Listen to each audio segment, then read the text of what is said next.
Hello everyone, कैसे हैं आप सभी लोग। मुझे उम्मीद है कि आप सभी लोग अच्छे होंगे और आप सभी लोग अपने घरों में सेफ होंगे। आज मैं आप सभी लोगों के लिए कुछ हॉरर स्टोरीज़ लेके आया हूँ। तो चलिए कहानी की शुरुआत करते हैं। ये पहली घटना ये विनोद के साथ हुई थी। घटना शुरू करने से पहले मैं आप सभी लोगों को कुछ बताना चाहता हूँ। कहते हैं कि किसी इंसान की अगर मौत हो जाए और जब तक उसका काम क्रिया अच्छे से ना हो जाए तब तक उस इंसान की आत्मा घर में ही या फिर घर के लोगों के आसपास ही घूमते रहती है। विनोद के साथ भी कुछ ऐसा ही हुआ था। तो चलिए अब सुनते हैं विनोद की कहानी। ये घटना विनोद के साथ आज से बहुत साल पहले हुई थी। विनोद एक गांव में रहता है और आपको तो मालूम ही है कि गांव के लोग बिल्कुल परिवार की तरह रहते हैं। विनोद की चाची गुजर गई थी और उसके चाची की अंतिम यात्रा में लगभग गांव के सभी लोग गए थे और विनोद ने ही अपनी चाची को आग भी दिया था। और कहते हैं कि जो आग देता है वो आत्मा उसी के आसपास घूमती रहती है जब तक कि उसका काम क्रिया अच्छे से ख़त्म ना हो जाए। विनोद के घर वालों ने उसे कहा भी था कि तुम रात को अकेले मत सोना, लेकिन विनोद इन सब बातों पर यकीन नहीं करता था। उसने कहा कि ऐसा कुछ नहीं होता है, मैं अपने ही कमरे में सोऊंगा अकेला। घर के लोगों बहुत बार बोलने के बावजूद भी विनोद माना नहीं। वो रात में अकेले सोने के लिए चला गया। वो अपने रूम में सोया हुआ था कि तभी उसे देर रात अपने कमरे में किसी के आने की आहट सुनाई दी। कह सकते हैं किसी के हल्के हल्के पायलों की आवाज़।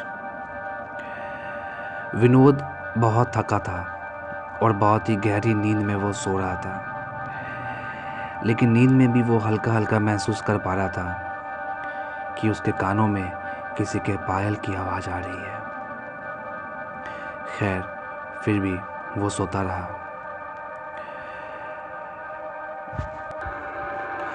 कुछ टाइम बाद विनोद को ऐसा लगा कि कोई उसके पैरों को हिला के उससे बोल रहा है, विनोद, विनोद, ज़रा बगल हो, मुझे भी सोने के लिए जगह दे। विनोद बहुत ही नींद में था और उसने नींद में ही साइड होते हुए कहा, हाँ सो जाओ।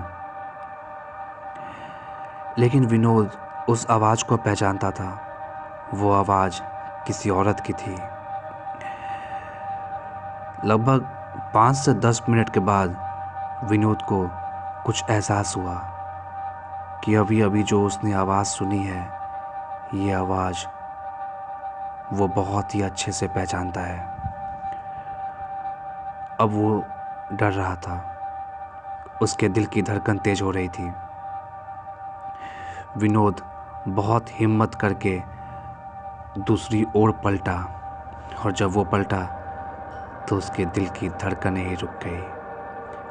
उसकी चाची उसके बिल्कुल बगल में लेटी हुई थी और लेटे लेटे वो विनोद के आंखों में देख रही थी और चेहरे पे एक भयानक सी हंसी।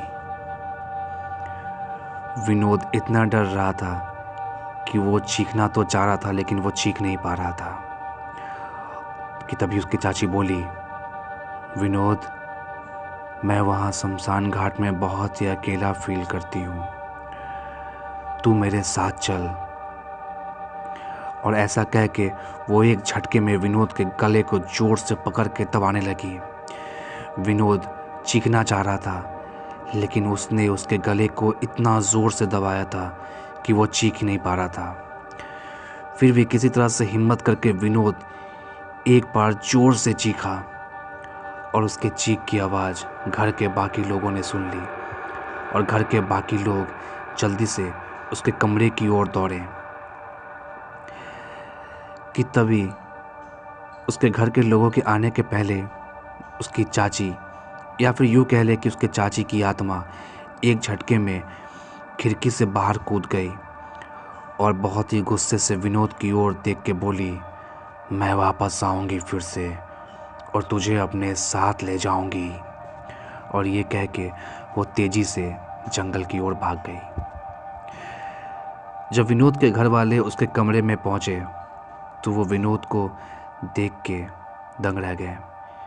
विनोद पूरे पसीने में भीगा था, सांसें तेज और गले पे नाखूनों के निशान।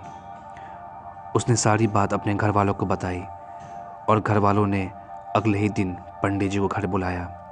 पंडित जी ने कहा कि इसे जब तक उसका काम क्रिया ना हो जाए इसे अकेले ना छोड़े। और उस दिन के बाद से विनोद जब तक कि उसके चाची का काम नहीं हो गया वो सब लोग के साथ ही रहता और साथ ही सोता। ये जो अगली घटना मैं आप लोगों को बताने जा रहा हूँ ये उतनी ड्रामनी तो नहीं है लेकिन सच्ची है, इसलिए मैं आप लोगों को बता रहा हूँ। ये घटना विनय के साथ हुई थी। तो आइए अब कहानी विनय के पॉइंट ऑफ व्यू से ही सुनते हैं। मुझे अपने मौसी के घर जाना और वहाँ रहना बहुत पसंद था क्योंकि वहाँ मेरे बहुत सारे कज़न ब्रदर थे। मैं हमेशा छुट्टियों में अपने मौसी के घर ही जाया करता था। ये घटना भी गर्मी के छुट्टियों की है। एक बार गर्मी के छुट्टियों में मैं अपने मौसी के घर गया हुआ था। और हाँ, उससे पहले मैं आप लोगों को एक बात और बता दूं। मेरी मौसी बताती थी कि मेरे मौसी के घर में मेरे मौसा के पापा की आत्मा घूमती है। कहने का मतलब कि घर के कई लोगों ने कई बार मौसा के पापा को घर में घूमते हुए देखा है, लेकिन उनकी आत्मा कभी किसी को नुकसान नहीं पहुंचाती। खैर, अब कहानी पे लौटते हैं।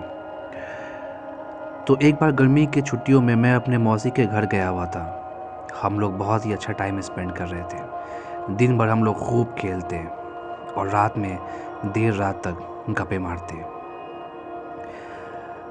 मैं और मुझसे जो बड़ा भाई था, हम दोनों की बहुत अच्छी बनती थी। एक रात हम लोग अपने रूम में सोए हुए थे। करीब देर रात मुझे बहुत तेज़ टॉयलेट आई। मैं बता दूं कि मैं बचपन में बहुत डरा करता था। मुझे भूतों से बहुत डर लगा करता था। मैंने टाइम देखा तो रात के करीब 1:30 बज रहे थे। तो मैंने अपने भाई को जगाया, भाई भाई उठो ना, मुझे टॉयलेट जाना है, तुम मेरे साथ चलो ना। वो नींद में ही बोला, तुम चले जाओ ना, मुझे बहुत तेज़ नींद आ रही है। मैंने कहा कि नहीं भाई, चलो ना तुम मेरे साथ, 2 मिनट लगेंगे। वो नींद में ही उठ के बोला, हाँ चलो। हम लोगों ने घर की लाइटों को ऑन नहीं किया था। हम लोग अंधेरे में ही चले गए। मैं भाई को बोला कि तू हॉल में रुक, मैं आता हूँ, क्योंकि हॉल से बाथरूम नज़दीक में ही था। मैंने उसे कहा कि तू जाना मत, मैं अभी आया। उसने कहा हाँ ठीक है जल्दी आना। मैं टॉयलेट करने के बाद जब मैं वहाँ से वापस आ रहा था तो बहुत ही तेज़ अंधेरा था, लेकिन मैंने देखा कि अंधेरा में मेरा भाई वहीं पे खड़ा है। ये देख के मुझे बहुत राहत मिली। मैं हल्के उसके पास आके बोला, चलते हैं सोने। वो कुछ नहीं कह रहा था, वो बस खड़ा था। अंधेरे में मैं उसका चेहरा ठीक से देख नहीं पा रहा था। मैंने उससे कहा कि क्या हुआ, चलना, तू खड़ा क्यों है? लेकिन अब भी वो कुछ नहीं, कोई जवाब नहीं, वो बस खड़ा था। मैंने कहा क्या हुआ तुझे, चलना। जब मैंने हल्का तेज बोला तो मेरे कमरे से आवाज़ आई, अबे तू वहाँ किससे बातें कर रहा है, रूम में आ, सोते हैं। ये आवाज़ मेरे भाई की थी। अगर मेरा भाई कमरे में है तो फिर यहाँ मेरे सामने कौन खड़ा है? मैं बहुत डर गया और मैं तेज़ी से अपने कमरे की ओर भागा। और जब मैं कमरे में पहुँचा तो मेरा भाई कमरे में ही था। मैंने कहा तू तू यहाँ है तो वहाँ वो कौन है? उसने कहा कहाँ? वो मेरे साथ बाहर आया हॉल में। जब हम लोग हॉल में आए तो वहाँ हॉल में कोई भी नहीं था। हाँ, खैर। तो दोस्तों आज की वीडियो यहीं तक थी। अगर ये वीडियो पसंद आए तो लाइक सब्सक्राइब ज़रूर कर दें मेरे चैनल को। मिलते हैं अगले वीडियो में। तब तक अपना और अपने परिवार का ख्याल रखें।